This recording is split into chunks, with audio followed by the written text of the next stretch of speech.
बातमी लाडक्या बहिणींसंदर्भात लाडक्या बहिणींच्या खात्यामध्ये हप्ता वितरणाला सुरुवात झालेली आहे। महिलांना सन्मान निधी मिळण्यास सुरुवात झाली असल्याचं अदिती तटकरे म्हणाल्यात। महिला सशक्तीकरणाच्या दिशेने एक महत्त्वाचं पाऊल उचलत मुख्यमंत्री माझी लाडकी बहीण योजना प्रभावीपणे राबवण्यात येते। आचारसंहितेमुळे थांबलेली प्रक्रिया आज पुन्हा एकदा कार्यान्वित करण्यात आली। आज मंत्री म्हणून काम करत असताना महिला व बाल विकास विभागांतर्गत माझ्या सर्व लाडक्या बहिणींसाठी मुख्यमंत्री माझी लाडकी बहीण ही योजना आपण यशस्वीरित्या राबवतो। मला या निमित्ताने माझ्या सर्व लाडक्या बहिणींना सांगायचं आहे, ई-केवायसी ची मुदत ही आता 31 डिसेंबर पर्यंत आम्ही वाढवलेली आहे, कारण आम्हाला कुठल्याही पात्र लाभार्थ्याला लाभापासून वंचित ठेवायचं नाही। पुढच्याही कालावधीमध्ये माझ्या सर्व लाडक्या बहिणींसाठी हा 1500चा लाभ नियमित त्यांना मिळत राहणार आहे। आजपर्यंत इतक्या मोठ्या संख्येने कधीच योजना ही महिलांसाठी राबवली नव्हती, ती आपण आपल्या विभागाच्या आपल्या सरकारच्या माध्यमातून आपण राबवली आणि पुढच्या कालावधीमध्ये सुद्धा आपल्या शहरातल्या बचत गटांना अधिकाधिक सक्षम करण्याचं काम हे अश्विनीताई तुम्हाला आणि आपल्या सर्व नगरसेवक आणि नगरसेविकांना करायचं आहे। कारण या माता भगिनींसाठी तुम्ही जे कराल त्याची जाणीव ते ठेवता, त्यांचा भरभरून आशीर्वाद हा तुम्हाला नक्कीच मिळेल जर तुम्ही त्यांच्या समस्या सोडवल्यात तर। आज सर्वप्रथम काम हे तुम्हाला या सगळ्यांनी आशीर्वाद दिल्यानंतर, पाठबळ दिल्यानंतर जे कुठलं करायचं असेल तर तो आपला पूर्व आणि पश्चिमचा जो पाण्याचा प्रश्न आहे तो आपल्याला त्या ठिकाणी सोडवायचा आहे। कारण सर्वात मोठा प्रश्न माझ्या माता भगिनींना भेडसावणारा हा पाण्याचा असतो।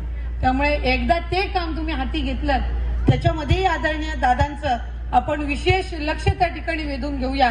कुठं निधीची कमतरता लागणार नाही, कुठं भासणार नाही, अशी सुद्धा भूमिका ही आपल्या सर्वांच्या वतीने आपण त्या ठिकाणी दादांकडे मांडू।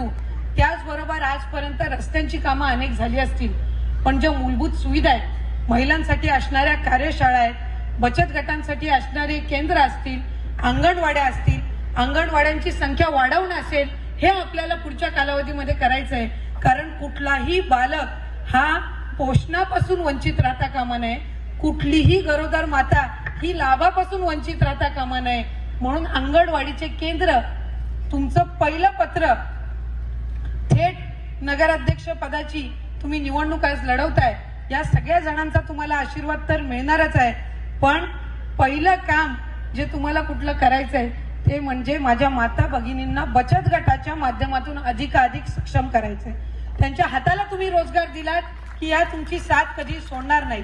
युवकांच्या रोजगाराचे विषय असतील तेही आपल्याला त्या ठिकाणी हाती घ्यायचे आणि मूलभूत सुविधांवर आपल्याला अधिकाधिक पुढच्या कालावधीमध्ये लक्ष केंद्रित करायचंय, ते काम करायचंय।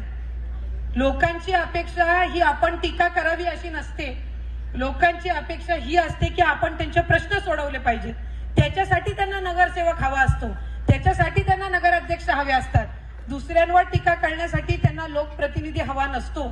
निवडणूक झाल्यानंतर आता लाडक्या बहीण योजनेचा जो हप्ता स्थगित करण्यात आला होता तो पुन्हा एकदा सुरू करण्यात आलेला आहे। लाडक्या बहीण योजनेची आचारसंहिता आता रद्द झालेली आहे, संपलेली आहे। त्यामुळे लाडक्याच्या खात्यावरती त्यांच्या मागच्या महिन्याचा म्हणजेच नोव्हेंबर महिन्याचा आणि या महिन्याचा डिसेंबर महिन्याचा जो हप्ता आहे तो वाटपाला सुरुवात झाली आहे। याची जे निधी वितरणाचा जो कार्यक्रम आहे तो सुद्धा झालेला आहे आणि अदिती तटकरे यांनी जी माहिती आहे ती सुद्धा सांगितलेली आहे। या संबंधीचा जिया सुद्धा प्रसिद्ध झाला आहे आणि ज्या निधी आहे त्याला सुद्धा मंजुरी मिळालेली आहे। त्यामुळे लाडक्या बहिणींना जो हप्ता आहे तो येत्या 1 ते 2 दिवसामध्ये त्यांच्या खात्यावरती जमा करण्याची प्रक्रिया आहे ती देखील सुरू होत आहे। याबद्दलची जी तारीख आहे ती सुद्धा जाहीर झालेली आहे। लवकरात लवकर आता लाडक्या बहिणींना जो निधी आहे तो वाटप होणार आहे। 31 डिसेंबर ही केवायसी शेवटची तारीख सांगण्यात आलेली आहे। यानंतर जी तारीख आहे ती वाढवली जाणार नाही। त्यामुळे ज्यांनी केवायसी केली नसेल त्यांनी लवकरात लवकर जी केवायसी ती करून घ्या, जेणेकरून त्यांना जी योजनेचा लाभ आहे तो कायमस्वरूपी सुरू राहणार आहे।